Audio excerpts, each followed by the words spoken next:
Om Swastiastu. Assalamualaikum warahmatullahi wabarakatuh. Shalom, nama budaya, salam kebajikan, dan salam harmoni. Halo semua, perkenalkan nama saya Winda Francisca Brukaro. Nah, di sini kita akan membahas mengenai teknologi dalam pendidikan. Saya akan menjawab 5 pertanyaan mengenai teknologi pendidikan. Langsung aja ke pertanyaan yang pertama. Pertanyaan yang pertama. Di sini kita akan membahas mengenai pengaruh teknologi terhadap dunia pendidikan. Nah, seperti yang kita ketahui, pada COVID-19 telah merubah cara belajar siswa. Mengapa? Karena pada COVID-19, siswa dan guru diwajibkan untuk belajar secara mandiri dari rumah. Maka dari itu, guru memanfaatkan teknologi untuk proses pembelajaran siswa secara efisien dan tepat. Melalui teknologi, guru dan siswa dapat bertemu secara virtual. Nah, kita akan membahas mengenai dampaknya. Siswa dapat belajar secara mandiri dan mendapatkan informasi materi-materi dari platform digital. Selain itu, siswa juga dapat belajar di mana saja dan kapan saja. Menurut saya, teknologi pendidikan pada pandemi COVID-19 telah membantu siswa dan guru saat proses belajar. Saya sendiri pernah mengalami belajar secara daring karena saat saya SMA, saya terkena dampak dari pandemi COVID-19. Nah, pada saat itu guru saya memberikan saya platform classroom untuk mengumpulkan tugas dan memberikan materi. Nah, manfaatnya bagi saya cukup banyak karena saya dapat mengakses materi secara lebih efisien dan kapanpun yang saya mau. Dampaknya sangat besar terhadap sekolah, di mana banyak lembaga pendidikan yang beralih ke platform digital untuk memberikan materi pembelajaran. Proses pembelajaran, teknologi memungkinkan pengajaran yang lebih interaktif dan personalisasi materi sesuai kebutuhan siswa. Oleh karena itu, penggunaan teknologi tidak hanya meningkatkan aksesibilitas. Selanjutnya, pertanyaan kedua.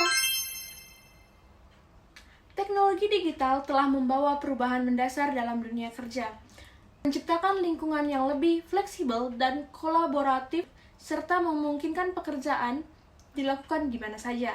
Ini banyak perusahaan menggunakan aplikasi seperti Zoom Meet untuk tetap menjaga komunikasi dan melakukan kolaborasi secara sesama pekerja untuk mengefisiensi waktu. Banyak pekerjaan rutin kini digantikan oleh mesin atau perangkat lunak, sehingga keterampilan analisis, kreativitas, dan kemampuan adaptasi semakin penting.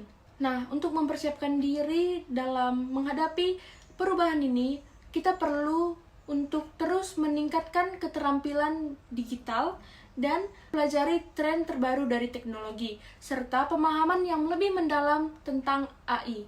Selain itu, keterampilan interpersonal juga sangat penting untuk diasah karena kemampuan bekerja dalam waktu lintas budaya.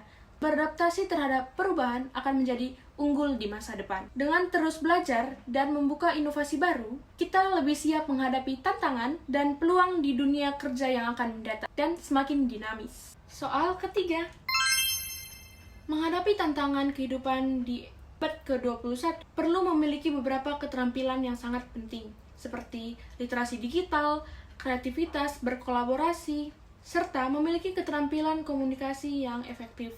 Nah, bagaimana cara menguasai keterampilan ini? Untuk menguasai keterampilan ini, perlu untuk terus belajar dan mengikuti kursus yang belajar tentang literasi digital. Pada masa sekarang, keterampilan berkomunikasi sangat penting. Nah, maka dari itu, untuk terus meningkatkan keterampilan berkomunikasi secara efektif, kita perlu mengikuti kegiatan seperti debat atau sering melakukan presentasi di kelas, agar meningkatkan keterampilan berkomunikasi yang baik.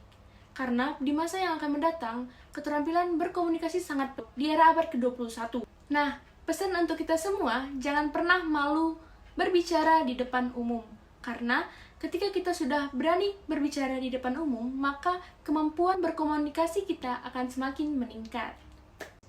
Soal keempat, proses penerapan teknologi terdiri dari 5 tahapan utama yang mencerminkan bagaimana individu atau kelompok memulai mengenal, menyebarkan, dan akhirnya menggunakan teknologi baru. Tahap pertama adalah kesadaran, tahap kedua adalah minat, tahap ketiga evaluasi, tahap keempat mencoba, dan tahap kelima adalah tahap adopsi. Tahap pertama adalah tahap kesadaran, di mana individu atau organisasi menyadari adanya teknologi baru yang dapat memberikan manfaat atau solusi terhadap masalah yang dihadapi. Pada tahap ini, informasi mengenai teknologi tersebut mulai tersebar, tetapi orang-orang belum mengeksplorasi lebih lanjut. Nah, tahap kedua adalah tahap minat, di mana individu atau organisasi mulai mencari informasi mengenai teknologi tersebut dan mempertimbangkan potensi manfaatnya. Ketiga, ada tahap evaluasi. Tahap evaluasi melibatkan pertimbangan lebih mendalam tentang apakah teknologi tersebut sesuai dengan kebutuhan atau tujuan yang ingin dicapai. Pada tahap ini, individu atau organisasi mulai menilai pro dan kontra teknologi tersebut berdasarkan kebutuhan mereka. Yang keempat ada tahap percobaan, di mana individu atau organisasi mulai menguji teknologi tersebut dalam skala kecil untuk melihat teknologi itu dapat memberikan hasil yang diinginkan.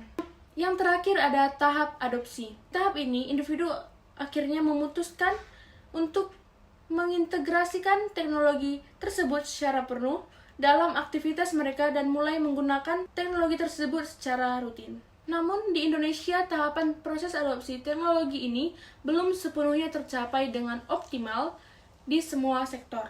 Meskipun terdapat kesadaran dan minat yang tinggi terhadap teknologi, namun banyak tantangan yang harus dihadapi, seperti keterbatasan infrastruktur, ketimpangan akses teknologi antar wilayah, serta kurangnya keterampilan digital pada sebagian besar menjadi hambatan masyarakat dalam melewati tahap penilaian dan percobaan teknologi digital. Namun, dengan adanya kebijakan pemerintah yang mendukung digitalisasi, terutama di sektor pendidikan dan pemerintahan, penerapan teknologi di Indonesia semakin berkembang, meskipun masih perlu upaya yang lebih besar untuk memastikan penerapan teknologi secara merata di seluruh lapisan masyarakat. Oleh karena itu, sementara tahapan penerapan teknologi di Indonesia sudah ada kemajuan, masih diperlukan peningkatan dalam hal akses, pelatihan, dan evaluasi penerapan teknologi untuk mempercepat proses penerapan di berbagai sektor. Pertanyaan kelima, proses pembelajaran yang tepat di era digital pada saat ini harus berfokus pada integrasi digital untuk menciptakan pelajaran yang fleksibel dan personal. Pembelajaran harus mengutamakan kolaborasi, kreativitas, dan fokus pada siswa, di mana teknologi tersebut memfasilitasi komunikasi siswa, akses informasi, dan pengembangan keterampilan digital. Nah, pembelajaran juga perlu memperkenalkan pembelajaran berbasis proyek yang memanfaatkan teknologi dalam menyelesaikan masalah nyata. Hal ini memungkinkan siswa untuk berpikir kritis, kreativitas, dan berkolaborasi melalui aplikasi. Dalam hal penilaian berbasis teknologi sangat penting untuk terjadi dalam perkembangan digital saat ini. Penilaian tidak hanya mengandalkan ujian atau tes tertulis, tetapi juga melalui penilaian berbasis proyek. Penggunaan platform seperti Google Form untuk kuis atau Padlet untuk diskusi memungkinkan evaluasi yang lebih sering dan berkelanjutan. Penilaian ini lebih mengutamakan proses daripada hasil akhir, dan memungkinkan guru untuk memberikan umpan balik lebih cepat dan mendalam. Selain itu, analitik pembelajaran yang didapat dari platform pembelajaran digital dapat memberikan informasi yang lebih akurat tentang kemajuan siswa. Dengan data yang terintegrasi, guru dapat mengetahui bidang yang perlu ditingkatkan. Baik, sekian pembahasan kita mengenai teknologi pada saat ini. Mohon maaf jika saya ada salah kata. Saya Winda Francisca, saya pamit undur diri, saya tutup dengan Paramesanti. Om Santi Santi Santi Om. Terima kasih.